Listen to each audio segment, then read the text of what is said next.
एक कन्फेशन कर रहा हूं, लाइफ में मुझसे एक बहुत बड़ा पाप हुआ है, और वो पाप जिसके अगेंस्ट हुआ है उसका नाम भी मैं अभी आपको रिवील नहीं करूंगा, वीडियो के बीच में रिवील करूंगा, क्योंकि अगर मैंने नाम पहले ही रिवील कर दिया तो शायद आपसे भी वही पाप हो जाएगा, और वो पाप बहुत बुरा पाप है। ये क्वेश्चन देखिए जरा, पाप समझिएगा कि क्या हुआ है हमसे और क्यों आज इससे हमें सॉरी बोलना पड़ रहा है, और क्यों मैं उस शर्म का हकदार हूं इन महाशय के लिए। ये कौन है, आप सब इनको जानते होंगे, और ये काफी फेमस महाशय हैं। और ये जो महाशय हैं, इनको मैं काफी गलत समझता था, पर इनके लिए मेरी सोच काफी चेंज हुई। तो let us see first this question कि एक एबीसीडी एक रेगुलर टेट्राहेड्रन है, और ये क्लास 11th के बच्चे भी समझ सकते हैं, क्लास 11th 12th दोनों, कोई ऐसा कुछ बहुत बड़ी चीज नहीं है। ABCD is a regular tetrahedron. उसने एम एंड डब्ल्यू 3 पॉइंट्स दिए हुए हैं, जिसमें एम ए बी का मिड पॉइंट है, एन जो है ए सी को 1:2 में डिवाइड करता है, और डब्ल्यू जो है ए डी को 1:3 में डिवाइड करता है। उसके बाद उसने बोला है P and Q are centroids of triangle M and W and ABC. यहां पे एक एम एंड डब्ल्यू नाम का एक ट्राइंगल है, इसका सेंट्रॉइड पी है, और एबीसी का सेंट्रॉइड क्यू है। और वो कह रहा है ये जो लाइन पी क्यू बन रही है, ये जो लाइन पी क्यू बन रही है, ये उस लाइन से क्या एंगल बना रही है, जो लाइन एसी और बीडी दोनों को परपेंडिकुलर, मतलब कोई तो लाइन होगी जो दोनों को परपेंडिकुलर होगी, उन दोनों के बीच में एंगल क्या है। और क्यों ये क्वेश्चन बहुत प्यारा है, और क्यों इस जैसे बहुत सारे क्वेश्चन आपने एग्जाम्स में भी देखे होंगे, नोट्स में भी देखे होंगे, मॉड्यूल्स में भी देखे होंगे, और क्यों इस क्वेश्चन ने मुझे उन महाशय से सॉरी बोलने पर मजबूर किया है, जरा देखते हैं। तो देखिए, ये जो क्वेश्चन है, मैं इस क्वेश्चन को जब बच्चा था ऐसे ही कर रहा था, स्टार्ट किया मैंने कि भाई चलो कोई बात नहीं, एबीसीडी है तो अकल लगा लेते हैं थोड़ी सी, ओवर कॉन्फिडेंट एरोगेंट, ए पॉइंट को 0 ले लेते हैं। भाई क्लास 11 12th में जोश होता है, ऐसा लगता है कि हम ही ऑल इंडिया रैंक बनाने वाले हैं या जो भी है। मैंने कहा वर्टेक्स ए को ओरिजिन ले लेता हूं, क्या सोचा है मैंने, फिर वर्टेक्स बी को बी पोजीशन वेक्टर्स, वर्टेक्स सी को सी, और वर्टेक्स डी को डी। तो ऐसे मैंने पोजीशन वेक्टर्स अज्यूम कर लिए, ये ओरिजिन, ये बी, ये सी, ये डी। उसके बाद मैंने एम पॉइंट निकाल लिया, जो ए बी का मिड पॉइंट होगा 0+b/2। एन पॉइंट निकाल लिया 0+c/3, क्योंकि 1:2 रेशियो है। और ध्यान दीजिए, ये सब करने में मुझे सेक्शन फॉर्मूला वगैरह लगाना पड़ रहा था, मैं फिर भी आपके सामने छोटा छोटा करके दिखा रहा हूं। डब्ल्यू पॉइंट निकाल लिया, जो एडी में 1:3 अप्लाई करके मिलेगा, तो आप समझ सकते हैं 0+d/4 आ जाएगा। फिर पॉइंट पी निकाल लिया, क्योंकि एम एंड डब्ल्यू मिल चुके हैं, तो पॉइंट पी जो है एम एंड डब्ल्यू का सेंट्रॉइड है, तो तीनों एम एंड डब्ल्यू के पोजीशन वेक्टर हमें पता है। तो मैं करता जा रहा हूं, ये पता है, ये पता है, ये पता है, तो दिस बाई 3 आ गया। क्यू जो है एबीसी का सेंट्रॉइड है, तो Q B A which is 0+b+c/3 आ गया। फिर मैंने स्टार्ट किया कि चलो भाई अब पी क्यू वेक्टर निकाल लेता हूं, क्योंकि मुझे पी क्यू और उस लाइन के बीच में एंगल चाहिए।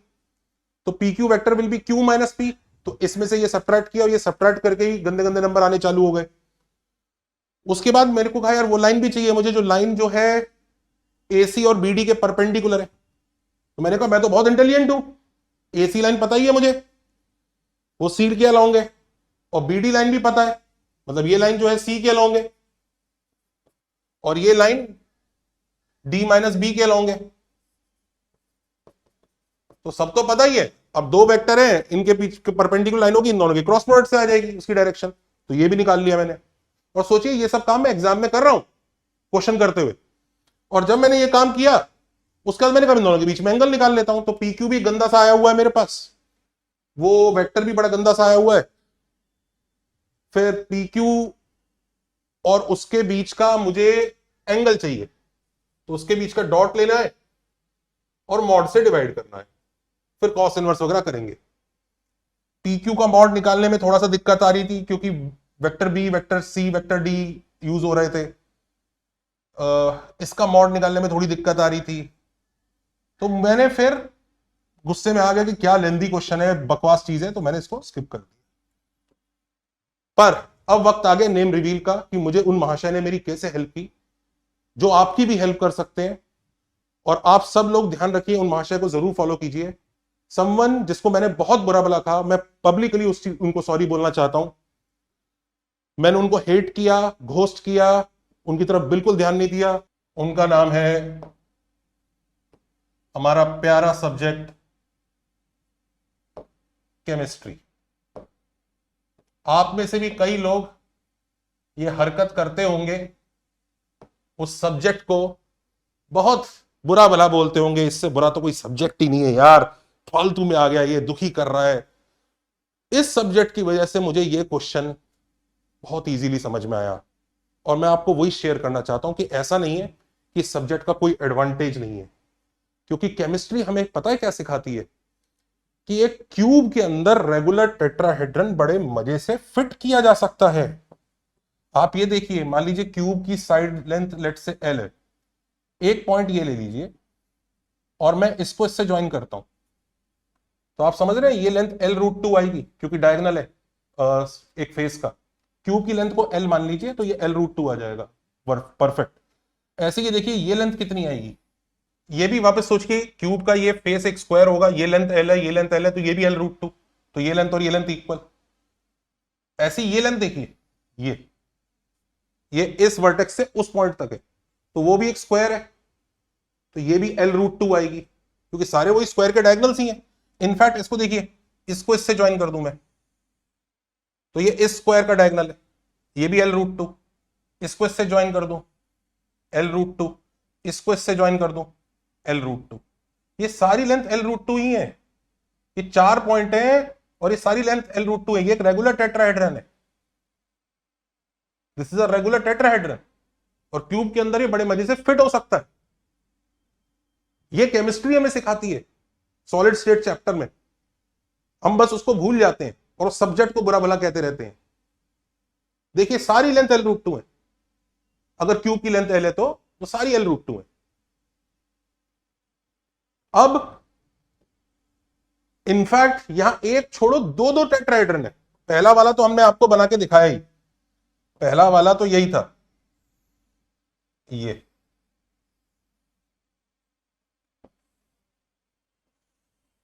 एक छोड़ो दो दो है,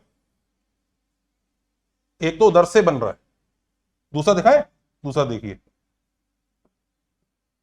यहां से बनाइए,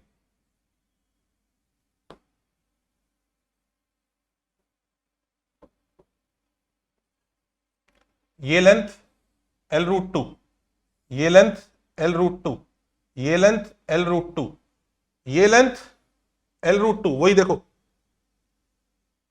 ये लेंथ L√2 और ये L√2, तो एक छोड़ो दो दो बन जाएंगे। मतलब मैं तुम्हें अगर पर्पल वाला भगा के दिखाऊं ना, तो तुम पहचान जाओगे कि दूसरा वाला भी बन रहा है। ये देखिएगा, ये देखिए पर्पल वाला हटा दिया जो पहले बनाया हुआ था, ये देखिए दूसरा है। क्यूब के 8 वर्टेक्स होते हैं ना, उसमें से 4 एक पे हैं और 4 दूसरे पे हैं। तो एक क्यूब के अंदर 2 रेगुलर टेट्राहेड्रन घुसाए जा सकते हैं, और इनके वर्टाइसेस अगर मैं यहां पे ओरिजिन लगा दूं ना, और क्यूब की साइड लेंथ को लेट से कुछ भी ले लो, 5 ले लो, 6 ले लो, 6 ले लो, कुछ भी ले लो, क्यूब की साइड लेंथ अगर मैं 6 ले लूं ना, तो देखो ये हमारा वो वाला रेगुलर टेट्राहेड्रन आ रहा है जो सबसे पहले बनाया था, ये है ना, ये वाला। अगर क्यूब की साइड लेंथ 6 है तो पता है इसके वर्टाइसेस बहुत ही अच्छे हैं, सारे इंटीजर्स हैं। ये एक्स एक्सिस है, ये वाई एक्सिस है, और ये जेड एक्सिस है। अगर तो अगर क्यूब की साइड लेंथ 6 है तो पता है ये कितना हो जाएगा, ये 6 है ना, तो एक्स भी 6 और वाई भी 6, तो ये 6, वाई कोऑर्डिनेट 0 0 6, ये तो ऑफकोर्स 0,0,0 ही है। ये एक्स कोऑर्डिनेट और वाई कोऑर्डिनेट तो 6 6 0, ये 0 6 6, सारे इंटीजर्स हैं। तो वो बी सी डी जो ले रहे थे उसकी जगह ये इंटीजर्स की फॉर्म में क्वेश्चन बड़े आराम से सॉल्व हो जाएगा। वो दूसरा वाला भी लोगे उसके भी इंटीजर्स आएंगे, पर इसमें एक ओरिजिन है ना, तो इसलिए फायदा उठा लेंगे। और ये ऑलमोस्ट एक मिरेकल है कि एक इक्विलेटरल ट्रायंगल जिसके सारे वर्टाइसेस इंटीजर्स हैं। आपको पता है ये 2D में बिल्कुल इंपॉसिबल है, 2D में पॉसिबल नहीं है। 2D में एक इक्विलेटरल ट्रायंगल ऐसा हो नहीं सकता जिसके सारे वर्टाइसेस इंटीजर हो। रीजन पता है? सोच के देखो क्यों नहीं हो सकता। इसलिए नहीं हो सकता, मान लीजिए अगर वर्टाइसेस सारे इंटीजर्स हैं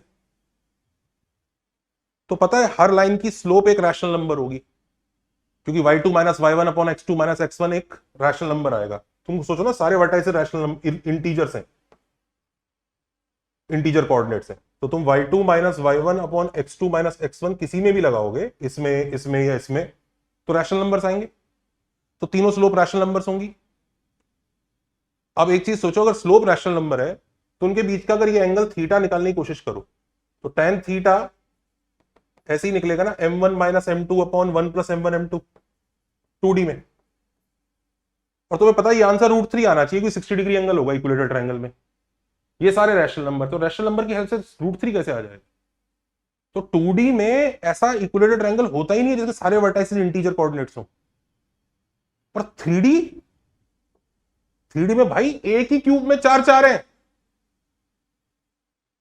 और मजेदार है। और अब हम इसका फायदा कैसे उठाएं इस क्वेश्चन में? ये जो क्वेश्चन हमें रुला रहा था, दुखी कर रहा था, इस क्वेश्चन में इसका फायदा कैसे उठाएं?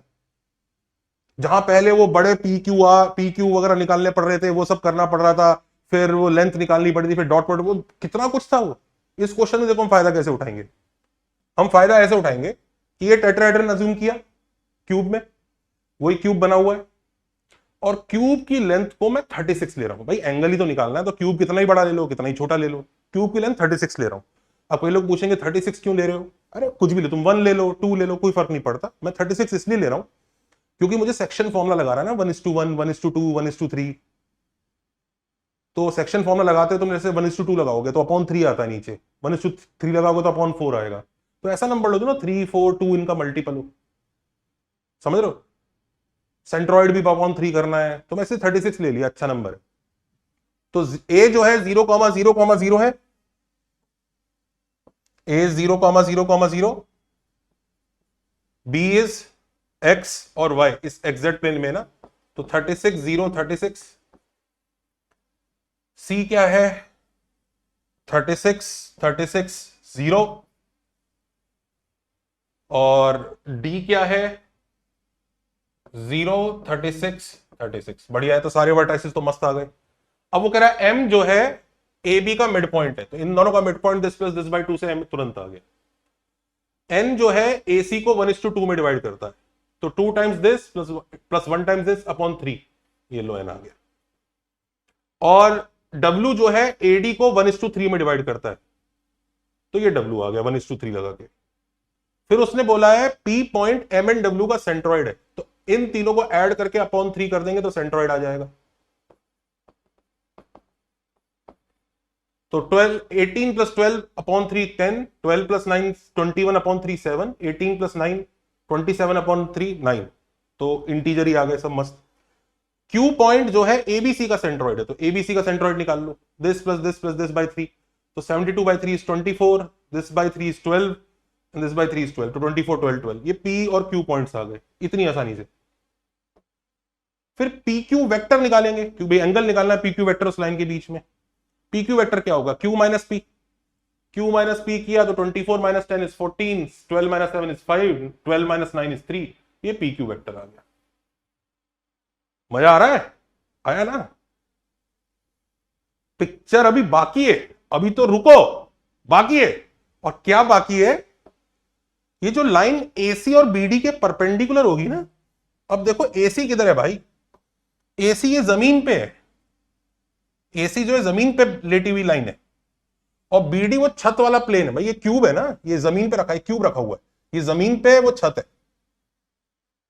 तो छत और जमीन पे एक लाइन है, एक जमीन पे ऐसे लाइन जा रही है और एक छत पर ऐसे लाइन है, इनके बीच में परपेंडिकुलर यही होगा ना। तो this is the line that is perpendicular to both AC and BD। ये इसके और इसके परपेंडिकुलर, वो जो क्यूब की हाइट होगी, तुम खुद देख सकते हो, ऊपर वाले वर्टेक्स के मिड पॉइंट को नीचे वाले वर्टेक्स के नीचे वाले इसके डायगोनल के मिड पॉइंट से ज्वाइन करोगे ना, तो तुम्हें समझ में आ जाएगा, अरे हाँ ये भी 90 होगा और ये भी 90 होगा। ये ऐसा है कि रूम में ऊपर एक डायगोनल ऐसे बनाया, जमीन पे एक डायगोनल ऐसे बनाया और बीच में एक पोल लगा दिया। तो लाइन जो perpendicular to both AC and BD होगी that will be along K cap, Z के अलोंग होगी। तो मतलब क्वेश्चन सिर्फ इतना है कि पी क्यू और के कैप के बीच में एंगल निकालना है, जो मजे से आ जाएगा। कैसे? दोनों का डॉट प्रोडक्ट लेंगे, पी क्यू डॉट के कैप अपन मॉड पी क्यू मॉड के कैप। मॉड के कैप तो वैसे ही 1 है, पी क्यू ये रहा, पी क्यू डॉट के कैप। अब इसके साथ के का डॉट लोगे तो 3 रह जाएगा, क्योंकि आई डॉट के और जे डॉट के 0 है, तो 3 अपॉन दिस, ये आंसर आ गया,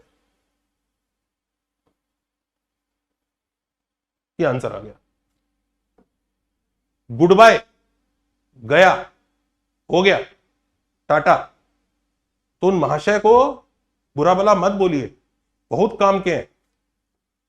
और रेगुलर टेट्राहेड्रन इन 3D, इसको लेकर एक मॉरल अंडरस्टैंड कर लीजिए कि अगर ओरिजिन आपको चूज करना है तो इससे अच्छा कि आप एक वर्टेक्स को ओरिजिन ले रहे हैं और फिर बाकी सबको पोजीशन वेक्टर ले रहे हैं, कर सकते हैं, वो भी सही है।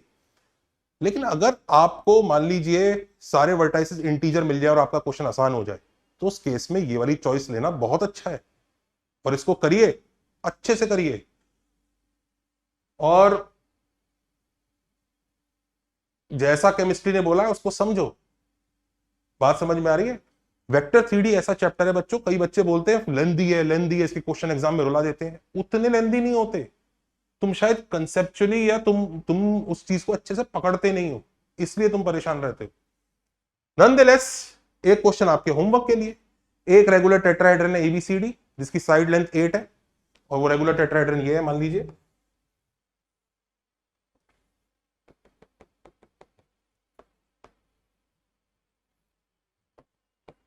तो एसी और बीडी के बीच में जो परपेंडिकुलर डिस्टेंस है ना वो निकालना है। क्यूब की साइड लेंथ 8 है, तो वो परपेंडिकुलर डिस्टेंस निकाल के दिखाइएगा, बीच का परपेंडिकुलर डिस्टेंस। कई लोग फॉर्मूला वगैरह लगा के करेंगे, आप देखो शायद क्यूब बना के बड़ी जल्दी हो जाए। ऑल्सो हमारे बहुत अच्छे कोर्सेज चल रहे हैं, 11th का कोर्स, 12th का कोर्स, अभी 11th के कोर्स में भी काफी टॉपिक बाकी हैं, पूरा पीएनसी, प्रोबेबिलिटी, ये सब पूरा सेक्शन बाकी है, कॉम्प्लेक्स नंबर बाकी है, कोनिक्स बाकी है। तो 11th का कोर्स, 12th ड्रॉपर, 12th में भी अभी काफी चैप्टर्स हैं, तो जो बच्चे ज्वाइन करना चाहते हैं आ सकते हैं, पुराने चैप्टर्स की रिकॉर्डिंग वगैरह मिल जाएगी। ड्रॉपर कोर्स 12th 11th का बैकलॉग, कई बच्चे ऐसे जिनकी 11th खराब हो चुकी है, उन्हें समझ में आ गया है मैथ्स में एटलीस्ट, तो 11th का बैकलॉग बैच वो अभी से हमारे साथ तुरंत आ जाएं। कुछ चैप्टर्स हम अभी से उनके सही करवा देंगे, फिर उसके बाद जनवरी में भी कुछ चूंकि छूट गए वो सब पूरा कवर कराएंगे, उनको चुस्त दुरुस्त करके 12th में फिर हम उनको साथ में लेके चलेंगे। मैं जानता हूं बहुत सारे लोगों ने बैकलॉग बैच ये सब बैच लॉन्च कर रहे होंगे, मैं जानता हूं, पर आप समझो कि उनका सिस्टम अभी भी वही है। आपको एक और बैच नहीं, आपको ऐसी जगह चाहिए जहां पे एक्चुअली आपको पढ़ने में मजा आए। अगर आपको मैथ्स पढ़ने में मजा आ रहा है, if you like this style, you like कि फील से क्वेश्चन हो रहा है, चीज समझ में आ रही है, वो मैकेनिकल प्रोसेस नहीं लग रहा है, then we are the ones you should place your trust. Early 12th इसमें बहुत लिमिटेड सीट्स हैं, मैं ज्यादा सीट्स नहीं लूंगा क्योंकि मेरे को इसी 11th के बच्चों के लिए ही आगे कंटिन्यूएशन करना है। I can not take more seats in early 12th। If you are interested in early 12th with me, कि 11th में कहीं और पढ़ लिया, 12th में अंशुल सर के साथ पढ़ूंगा, so then you should immediately book your seat. You should not wait कि जनवरी में सर लॉन्च करेंगे तब करूंगा। Be very crystal clear, I have very limited seats in this. In fact I might even choose people जिनको मैं इसमें entry दूंगा, क्योंकि ये 11th के बच्चे जो ऑलरेडी मेरे साथ पढ़ रहे हैं वो 12th में जाएंगे ही जाएंगे। अर्ली 12th में note this very carefully, I might even reject admissions. Test series की जो बात है इन सबके साथ मिलेगी। टेस्ट सीरीज के लिए मैंने आपको प्रॉमिस किया 30 सितंबर तक रुकिए, कुछ भी लेने से पहले। नॉनदलेस अब वी नीड योर हेल्प बच्चों, हमें आपकी हेल्प की जरूरत है। बच्चों समझो, वीडियो बनाना, सब लोग वीडियो बनाते हैं, मैं बता रहा हूं ठीक है मेहनत होती है, लेकिन दो तरह की मेहनत होती है बच्चों। एक मेहनत ऐसी होती है कि मुझे किसी सोर्स में से क्वेश्चंस कॉपी करने, उन क्वेश्चंस का पीपीटी बना के करना है, उन क्वेश्चंस को कराना है। आप भी जानते हैं कि उसमें कितनी फ्रेशनेस है और जो हम कर रहे हैं उसमें कितनी फ्रेशनेस है। अगर आप हमारे चैनल को रेगुलरली फॉलो कर रहे हैं, सिर्फ स्पैमिंग करने नहीं आ रहे, आप देख पा रहे हैं, तो आपको हमारी मेहनत दिखती होगी। और मेहनत और ये क्वालिटी, इसमें जो थॉट जाता है, ये टफ है बच्चों। ये टफ ही नहीं, ये मेरे पिछले 22-23 साल की मेहनत है। इस मेहनत के लिए मैं आपसे बस ये एक्सपेक्टेशन रखता हूं कि कम से कम आप वीडियो को लाइक, शेयर, दूसरे दोस्तों को बताएं हमारे बारे में, क्योंकि बच्चों क्वालिटी वाली जो चीजें हैं ना, ये कीवर्ड्स में नहीं आएंगी। आज का जो वीडियो है वो किसी भी कीवर्ड में नहीं आने वाला। कीवर्ड्स वही है, strategy, top 10 PYQs, 20 questions of black book, यही है। वो तो आपको वैसे भी कोचिंग्स में मिल ही रहा है बच्चों। अगर आप हमारे चैनल को फॉलो कर रहे हो तो उस एक्स्ट्रा एज के लिए कर रहे हो जो आपको जेई और जेई एडवांस में हेल्प करेगी। हमने कितनी अच्छी अच्छी सीरीज बनाई और उन्हें बंद करना पड़ा क्योंकि हमें दिख रहा है कि शायद जिनको पसंद आ रही है उन्हें तो पसंद आ रही है, लेकिन they are not sharing it with other people. तो मास्टर क्लास इसलिए हमें नहीं करना पड़ा। आपने मास्टर क्लास शायद हमारा डबल समेशन का नहीं देखा। मुझे ऐसा लगता है कि वन ऑफ द बहुत अच्छा वीडियो है वो दोनों डबल समेशन के ऊपर। अगर आपने कहीं और डबल समेशन देखा तो एक बार उसको जरूर चेकआउट कीजिए, आपको दिखेगा कि उसमें कितनी मेहनत लगी होगी। तो बहुत सारी अच्छी अच्छी सीरीज है बच्चों जो गायब हो जाती हैं, हम नहीं बना पाते आगे, हमें रोकना पड़ता है। मैंने एक और टाइप ऑफ सीरीज लॉन्च किया था, इसमें कोलिनियर के बारे में बात की थी, कॉन्करेंसी, कोलिनियर एंड कॉन्साइक्लिक। उस थॉट को कि तीनों चीजों को एक साथ किस तरह से डील करना है, वो ही कितना क्रूशियल था। बट हम नहीं कर पाएंगे उसको, बिकॉज फ्रैंकली जिनको पसंद है वो पसंद है, लेकिन वो लोग भी दूसरे बच्चों के साथ सर्कुलेट नहीं कर रहे हैं। आप किसी ग्रुप में नहीं भेज रहे हैं, you are not. Please talk about us, please make sure कि हम सिर्फ यूट्यूब के एल्गोरिदम और कीवर्ड्स के मोहताज ना बन जाए। नहीं तो वो जो कीवर्ड्स हैं कि बस ये फिर हमें भी वही बनाना पड़ेगा। You would want even I, फिर यूट्यूब पे मतलब क्वालिटी क्या, सिर्फ वही चीज copy pasted, everybody doing the same thing, वही सब कुछ वही, एक और चैनल जो वही करा रहा है। वो तो आप बच्चों अपने आप भी करते ही हो ना। फिर सोच के देखो, मतलब फिर what is the next step. मैंने आपसे कहा है कि अगर मुझे आप सपोर्ट करेंगे, मैं फिजिक्स, केमिस्ट्री और नीट वाले बच्चों के लिए बायोलॉजी भी इसी लेवल की लेके आऊंगा। There are teachers who are waiting for it. Teachers बोल रहे हैं, but you have to support me. आप मुझे सपोर्ट कीजिए। अगर आप मुझे सपोर्ट कर गए, हम बहुत अच्छी क्वालिटी आपको देंगे, बहुत अच्छी चीजें देंगे, यूट्यूब पे भी देंगे, हमारे बैचेस में भी देंगे आपको।